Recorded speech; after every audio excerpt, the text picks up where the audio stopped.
We want to chat now to Jennifer Marohasy. With climate concerns at an all-time high and the rush towards renewables quickening, there's this keen public interest in daily temperatures because we hear all the time about global warming. Now, this is a really interesting story. You will have seen it in yesterday's Weekend Australian.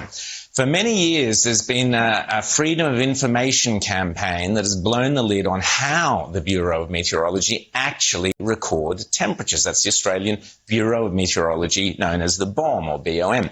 This month, the Bureau released data which showed a significant difference in the temperatures recorded on traditional mercury thermometers. This is a bit technical, but stick with us. And those recorded by their new, what are called resistance probes. Temperatures recorded by the probes were sometimes 0.7 degrees. I'm not on Ice Age Watch yet, but we'll do that later. 0.7 degrees warmer than temperatures recorded on a traditional thermometer.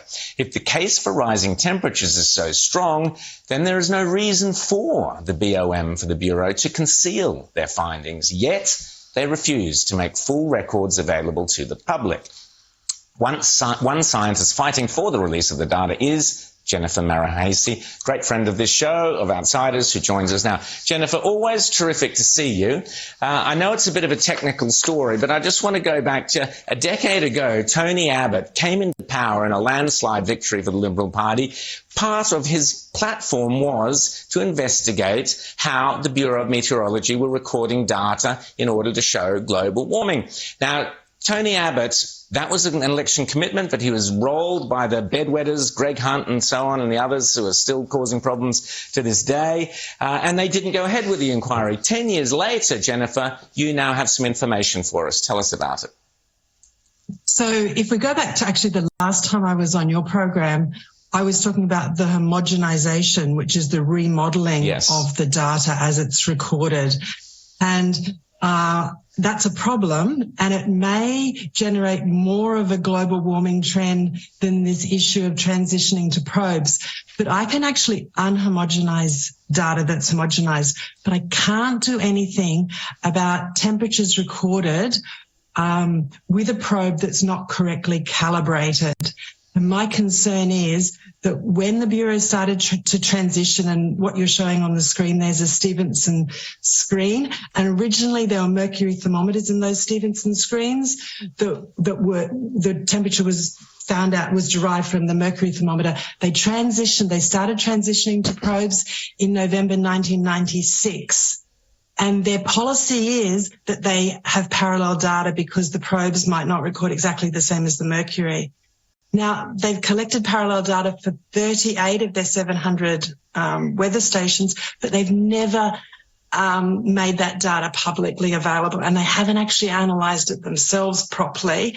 The little bit of analysis that they've done has been reported as not showing a statistical difference. Yet when I got that Mildura data, I saw that there was a statistical difference. Now, just before Easter, I started asking for parallel data back in 2015. John Abbott relentlessly pursued a request for parallel data for Brisbane Airport from December 2019. And just before Easter, after he fronted and took the Bureau to the Administrative Appeals Tribunal, he got 3 years of data.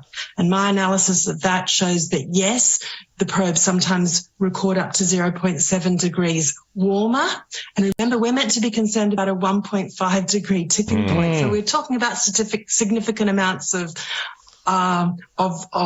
difference. And when you look at the entire 3 years, and I had to first transcribe because I was given by John this data as handwritten A8 reports, over 1,000 of them. When I transcribed that data, when I ran some statistics over it, there's a statistically significant difference between the temperatures as recorded from the probe versus the temperatures as recorded by the mercury thermometer. Yet the Bureau's been telling us for decades that we don't have to look at the parallel data because there's no statistical difference. So you've shown that there clearly is. So, Jennifer, what I'm curious here is, with this withholding of data, and I know that you had to go to the AAT to get it. I'd note that the Labour government is trying to get rid of the AAT, but that's another story. What excuse had they been giving all along for not providing the data? I mean, it's clearly not national security, commercial in confidence. On what possible grounds could they want to withhold public scientific data? So originally, when John asked for the Brisbane data, he was told there was actually 15 years of data, but they wouldn't give it, and he wanted all of it. They said they wouldn't give it to him because it was going to be too onerous to scan these manually recorded, handwritten. So that's what they public said. Then, when John disputed that, he took it to the Office of the Information Commissioner. They said the data does not actually exist. Now, Don disputed that. I assisted by providing equivalent data from Mildura, but the Information Commissioner actually sided with the Bureau that the data does not exist.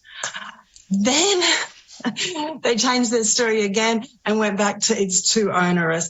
Then they said, well, maybe you can have it, but this is only data of your interest, so you're going to have to pay us tens of thousands of dollars to get the data. Why are they behaving in this manner? Has the Bureau been completely captured by climate change ideologues? I mean, from what you've just said, they've actually lied. They've said this data isn't available when it is, and then they have eventually, after years of you trying, made it available to you. Why are they behaving in this manner?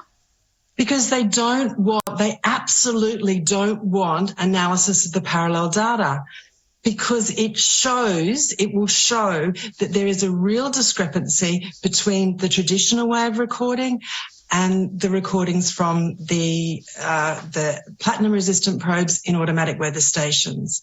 Calibrate these probes. Why are they so reluctant for us to know that? I mean, unless they're activists, why would they care? They're the Bureau. They should just be telling us what the weather has been and what it will be. So if you go back to the ClimateGate files, remember those leaked emails? You've got people like David Jones from the Bureau in discussions with people at the Hadley Centre in the UK and NOAA talking about how we adjust temperatures, how we don't let deniers have access to parallel data, and so it goes on. It's very clear from the ClimateGate emails that people in very senior management positions at the Bureau are more interested in the data supporting the theory of catastrophic anthropogenic global warming than they are about being honest to the evidence. Okay, so Jennifer, I'll just accurately recording the temperatures, which is what I want. I got exactly. interested in this because I wanted accurate recordings for my rainfall modelling. So, Jennifer, I don't want to go into individuals and what their motives may or may not be because we don't know that. You're right, there has been controversy about ClimateGate emails in the past, but I think the more significant point is not the motivation of the individuals, but the realization that the old ways of measuring temperature and the new ways of measuring temperature are different, and the new ways, according to your results and statistics, give a warmer result. 41% of the times you found, I think it was 0.7 degrees, which is half the amount that we're worried about with global warming, 1.5 degrees increase. So what you're clearly saying is that when you study the data, you find that the old ways of measuring temperatures and the new ways of measuring temperatures are different, and the new ways show a slightly warmer world now, or a warmer result. So that does call into question. So can I just say that sometimes it shows cooler and sometimes it shows warmer.